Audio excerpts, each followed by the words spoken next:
Hey, and welcome to another episode of Disney Dust. It's DisneyDwayne here, right in the middle of Spider-Man's crotch.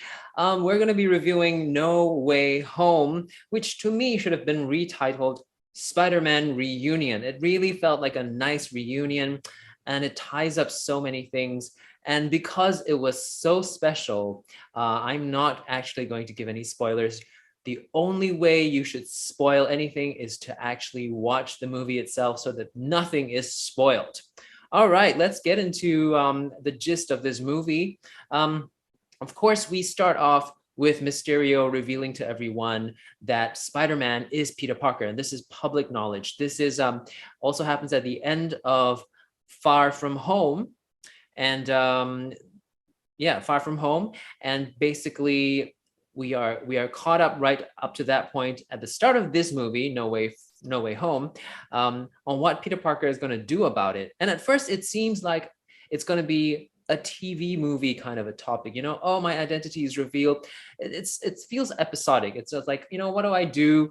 Who do I go to? How do I make sure that I can live with these consequences, right? But actually, this movie is really amazing. It actually draws more and more into this simple little theme. And the main theme in this movie actually is something that I just recently posted about on Facebook, and it really, really rings very, very dear and meaningfully to me. It's a quote by Dostoevsky, and it says, "Nothing is easier than to denounce the evildoer. Nothing is more difficult than to understand him." And this quote is just so relevant to this movie. The theme is about evildoers and how we easily label them, not wanting to understand them. And this movie takes the time to do that. And it's so relevant today because there's so many bad things going on, and we combat fire with fire. You know, some characters in this movie as well choose to do that, but we see a different side to things. And I think that's really what makes this movie so special to me. All right, let's get into other things that happen in this movie. The pace is really fast, actually. It doesn't stop. It's very engaging all the way through. I didn't feel its length at all. I'm not even sure how long it was. It felt short, but I know it was a good, at least a good, maybe 2 hours. Perhaps I'm wrong. Anyways, so the theme was great. And the theater, I live in Singapore, and Singaporeans are quite reserved. They don't actually outwardly display how they feel. I mean, there's a chuckle or two here in movies and stuff. Yes, but the screams and the reaction that I got from the cinema hall was something that I never experienced before from a Singaporean audience. So that says a lot about this movie. Boy, wow. I also have to say I cried. If I weren't in public, I would have cried at 3 points in this movie, 3 separate occasions. Wow.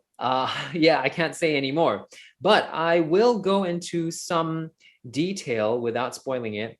The second time I wanted to cry was actually because of a heartbreaking performance by this actor or actress. I don't want to spoil it, so I'm not going to say if it was an actor or actress. When it was a moment where it paralleled his or her experience in his or her story.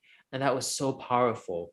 I think a lot of this movie would make a lot more sense if you have been following, I would say the MCU in general, and everything related to it.